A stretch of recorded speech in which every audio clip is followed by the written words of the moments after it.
देखिए क्वेश्चन देखते हैं क्या दिया क्वेश्चन में दिया है एक समबाहु त्रिभुज के परिवृत्त का क्षेत्रफल 154 वर्ग सेमी है। परिवृत्त का क्षेत्रफल दे रखा है। परिवृत्त बोले तो जो समबाहु त्रिभुज के बाहर है, इस तरीके का है ये। एक इस परिवृत्त का क्षेत्रफल यानी इस वाले का क्षेत्रफल दिया। परिवृत्त का क्षेत्रफल, वृत्त का क्षेत्रफल का फार्मूला होता है पाई आर स्क्वायर। ये दे रखा है आपको 154 वर्ग सेमी दे रखा है। यहाँ से त्रिज्या निकालेंगे। क्या निकालेंगे? त्रिज्या। पाई का मान रखेंगे 22/7 आर स्क्वायर बराबर कितना? 154। तो यहाँ से आर की वैल्यू क्या आएगी? आर की वैल्यू क्या आएगी? आर स्क्वायर बराबर आएगा 154 गुणा में 7 बट्टे में कितना? 22। 22 से डिवाइड करेंगे 7 बार जाएगा कितना? आर की वैल्यू कितनी आ जाएगी? 7 7 49 यानी वर्गमूल कितना आ जाएगा इसका? 7। आर की वैल्यू कितनी आ जाएगी? यहाँ से त्रिज्या जो आ जाएगी 7 सेमी आ जाएगी। कितनी आ जाएगी? 7 सेमी आ जाएगी। पूछा समबाहु त्रिभुज का क्षेत्रफल क्या होगा? इसका क्षेत्रफल पूछा तो हम कैसे निकालें? अब जानते हैं हम क्या जानते हैं? अंतःवृत्त की त्रिज्या और परिवृत्त की त्रिज्या का अनुपात कितना होता है? 1:2। अब 2 बराबर हमारे पास, जब परिवृत्त है तो परिवृत्त की त्रिज्या नहीं 2 बराबर हमारे पास आ चुका है। 2 बराबर कितना आ चुका है? 2 बराबर हमारे पास 7 आ चुका है। हमें ऊंचाई निकालनी है। ऊंचाई तो टोटल होगी। ऊंचाई कितनी होगी? टोटल होगी। यानी 3 बराबर हमें क्या करना है? निकालना है। तो 3 बराबर जब निकालेंगे, इसे हाइट ही लिख दें, थोड़ा पता रहेगा। यानी 3 गुणा में 7 बटे में 2। ये क्या चीज आ गई? हाइट आ गई, एच आ गई। हाइट कितनी आ गई हमारे पास? 3 गुणा में 7 बटे में 2। ये हाइट आ गई। अब उसने जो पूछा समबाहु त्रिभुज का क्षेत्रफल पूछा है, तो हाइट का फार्मूला क्या होता है? √3/2 इंटू भुजा। ये फार्मूला होता है ऊंचाई का।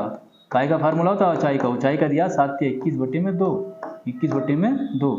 ये खत्म होगा, यानी भुजा कितनी आ जाएगी? भुजा हमारे पास आ जाएगी यहाँ से 21/√3। ये हमारे पास भुजा आ जाएगी। अब उसने भुजा नहीं पूछी, उसने क्षेत्रफल पूछा। क्षेत्रफल का फार्मूला लगा दें। कितना? √3/4 इंटू भुजा स्क्वायर इंटू भुजा स्क्वायर। ठीक, तो कितना आ जाएगा? √3/4 गुणा में 21 गुणा में 21/3। अब क्या होगा? कटेगा नहीं, तो ऐसा ऑप्शन कौन सा आ जाएगा? चलिए देखते हैं। √3 बार कट सकता है, ये √3 बार कट सकता है। 21 का जो होगा 441/4√3। तो इनमें से कोई नहीं इसका क्या होगा? आंसर बनेगा। ये वाला आंसर होता तो इसमें मैच कर जाता, नहीं है कोई बात नहीं। तो इसका आंसर क्या बनेगा? ये बनेगा। चलिए अगला क्वेश्चन देखें क्या है। क्या कहा? ये कहा कि एक समबाहु त्रिभुज के परिवृत्त का क्षेत्रफल, एक समबाहु त्रिभुज है उसका परिवृत्त का क्षेत्रफल कितना है? 144 पाई वर्ग सेमी। इस समबाहु त्रिभुज का क्षेत्रफल क्या होगा? सेम उसी पैटर्न पे सवाल है, आपको बता दें। अगर समझ में नहीं आया तो आपको समझ में आएगा। समबाहु त्रिभुज के परिवृत्त का क्षेत्रफल पाई आर स्क्वायर बराबर आपको दे रखा है कितना? 144 पाई दे रखा है। ठीक, पाई से पाई काटो। आर का मान कितना आ गया? आर का मान आ गया 12 सेमी। कितना? 12 सेमी आ गया। आर त्रिज्या 12 सेमी आ गया, यानी 2 बराबर आपको आ गया और 3 बराबर निकालना है। 2 बराबर कितना आ गया? 12 आ गया। 3 बराबर निकालना है, यानी कितना आ जाएगा? 18 सेमी आ जाएगा।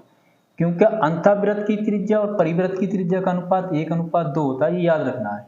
और 3 क्या चीज होती है? ऊंचाई। यानी आपको 2 बार परिवृत्त की त्रिज्या ना, तो परिवृत्त में 2 बराबर आ गया आपका पास 12, और आपको ऊंचाई निकालनी। ऊंचाई होगा दोनों का योग, यानी 3 बराबर आपको निकालना है। तो 3 बराबर कितना होगा? ये आ जाएगा 18। ठीक है, 12 3 36, 2 से भाग करेंगे तो ये आ जाएगा। यानी आपके पास क्या आ गया? ऊंचाई आपके पास आ गई। अब ऊंचाई का फार्मूला लगा लें। समबाहु त्रिभुज की ऊंचाई का फार्मूला क्या होता है? √3/2 इंटू भुजा बराबर ऊंचाई। ऊंचाई कितनी है? 18 सेमी है। यहाँ से भुजा निकालना है। यहाँ से भुजा कितनी आ जाएगी? यहाँ से भुजा जो आ जाएगी 18 गुणा में 2 बटे में √3। यानी इसे कह सकते हैं भुजा को कितना? भुजा को हम कह सकते हैं 36 बटे में √3। चलिए भुजा ये आ गई हमारे पास, कोई दिक्कत नहीं। जब भुजा ये आ गई, उसने क्षेत्रफल पूछा, तो समबाहु त्रिभुज के क्षेत्रफल का फार्मूला क्या होता है? √3/4 इंटू भुजा का स्क्वायर। ये समबाहु त्रिभुज का क्षेत्रफल होता है। ये क्या चीज होती है?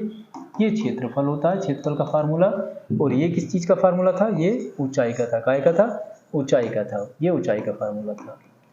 तो आप फार्मूले याद रखें, फार्मूले याद नहीं रखेंगे दिक्कत होगी। भुजा दे रखी है √3/4, भुजा दे रखी है आपको कितनी? भुजा दे रखी है भैया आपके पास 36। √3 स्क्वायर है तो 2 बार लिखोगे 36 बटे में √3। देखो √3 से √3 काट दें, 4 से 9 बार कटेगा, 9 छक्का 54 और 9 तिया 27 और 5 32 बटे में √3। अब ऐसा ऑप्शन में है, ऐसा ऑप्शन में नहीं है, तो कोई दिक्कत नहीं है, आप एक बार और कर लें तो आएगा तो इनमें से कोई नहीं, यानी आंसर क्या आना है, इनमें से कोई नहीं आना है। चेक कर लें, क्या करेंगे आप √3 से गुणा कर दें और √3 से भाग कर दें, ठीक, नीचे 3 बन जाएगा, नीचे कितना बन जाएगा, 3 बन जाएगा, 3 से भाग करेंगे यानी 3 ढाई 30, तो 3 ढाई 30 और 3 अट्ठे 24, ये इसका आंसर आना चाहिए था, इतना वर्ग सेमी, √3/4 इंटू भुजा का स्क्वायर। ठीक है, भुजा यही आ गई 36।